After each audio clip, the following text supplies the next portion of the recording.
Hello hello hello hello hello बच्चा party. कैसे हैं आप लोग? सब मजे में, सब टनाटन। चलिए, तो एक और सवाल जेई मेंस 2025 का area under the curve chapter से। ठीक है।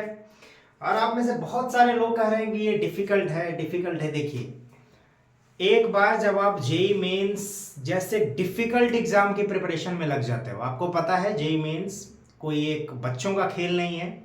जिस एज ग्रुप के बच्चे तैयारी करते हैं जेई मेंस एग्जामिनेशन के लिए, तो उस एज ग्रुप में ये one of the toughest examination है। वर्ल्ड में भी इसकी रैंकिंग कुछ थर्ड या फोर्थ आती है ना। तो एक बार जब आप प्रिपरेशन में लग गए, तो उसके बाद आपको अपने ऊपर भरोसा करना है, अपनी मेहनत के ऊपर भरोसा करना है, अपने डिसिप्लिन के ऊपर भरोसा करना है। ठीक है। फिर ये नहीं देखना है कि ये इजी है या डिफिकल्ट है। चलो, डिफिकल्ट है तो सबके लिए है कि नहीं? डिफिकल्ट है तो सबके लिए है। अब उसमें क्या किया जा सकता है, कैसे समझा जा सकता है, कोशिश करेंगे, है ना। तो ये सब कैटेगराइज करना बंद करना है कि ये इजी है, ये मीडियम है, ये डिफिकल्ट है। नहीं बेटा, सब कुछ आसान है। प्रैक्टिस के साथ सब कुछ आसान हो जाता है, और बिना प्रैक्टिस के तो सब कुछ मुश्किल है। ठीक है।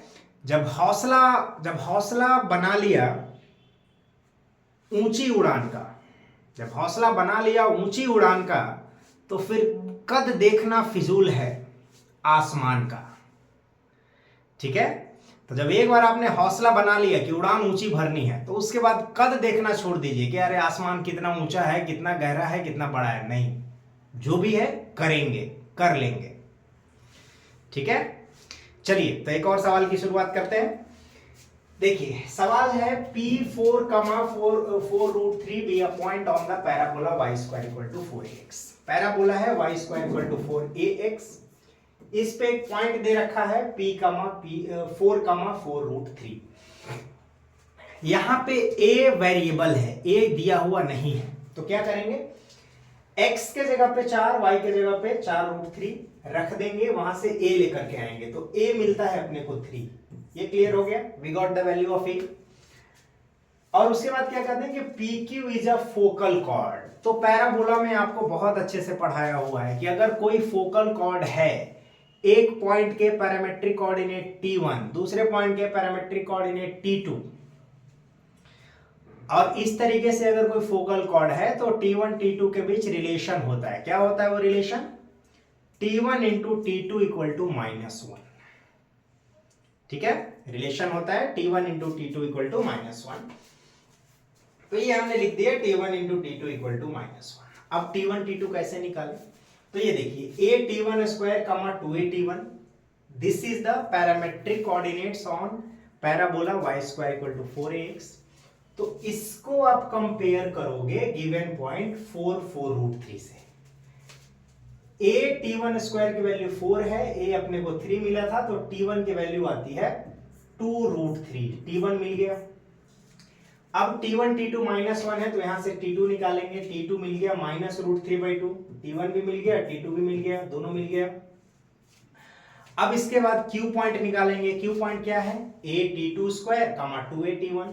T2 की वैल्यू रखेंगे, a की वैल्यू रखेंगे, तो Q भी अपने को मिल गया। Q है 9/4 कमा -3√3।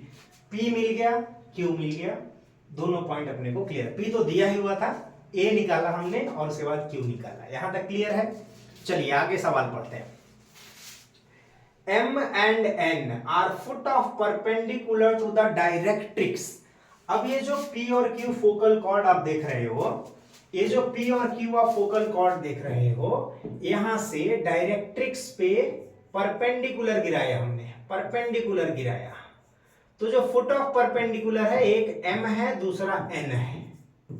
ठीक है, एक M है, दूसरा N है। Find out area of quadrilateral PQMN। तो ये देखेंगे आप PQMN, ये कौन सा क्वाड्रिलेटरल है? सोचिए, ये पैरेललोग्राम है या ट्रेपीजियम है? देखिए, ये दोनों साइड्स पैरेलल हैं और ये दोनों नॉन पैरेलल है। तो एक सेट पैरेलल हो और दूसरा सेट नॉन पैरेलल हो, वो होता है ट्रेपीजियम। ठीक है। तो ये है अपना ट्रेपीजियम। और ट्रेपीजियम का आप देख पा रहे हो, सुन पा रहे हो, समझ पा रहे हो? हाँ, बहुत अच्छे से। चलो, तो ट्रेपीजियम का एरिया हम कैसे निकालते हैं? Half of sum of parallel sides into height. यहां पे निकालेंगे half of QM plus PN into MN। यही अपना आंसर हो जाएगा। क्लियर है जी?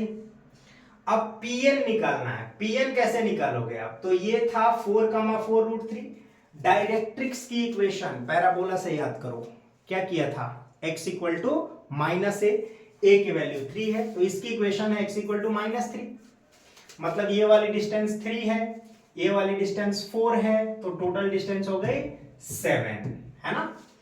अब चलो QM निकालते हैं। तो ये वाली डिस्टेंस 3 है, इसका x कोऑर्डिनेट है 9/4, तो ये कितना हो गया? 9/4, यानी कि 3 + 9/4 7, और एक है 3 + 9/4। दोनों को ऐड करेंगे तो 10 + 9/4।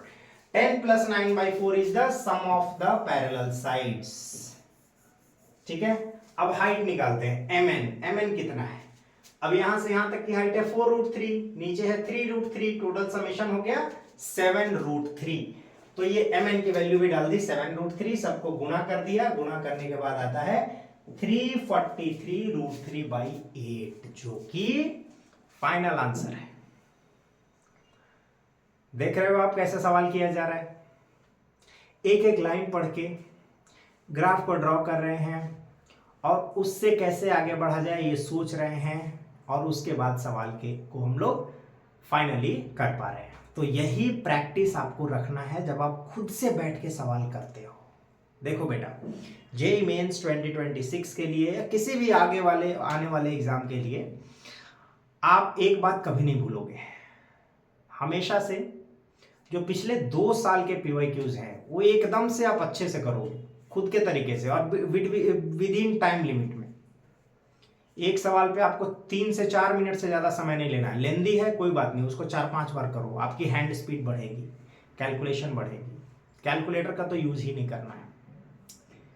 ठीक है, तो इस तरीके से आपको काम करना है। चलिए बेटा, मिलते हैं अगले वीडियो में। तब तक के लिए take care, tata bye bye, और मचाते रहो।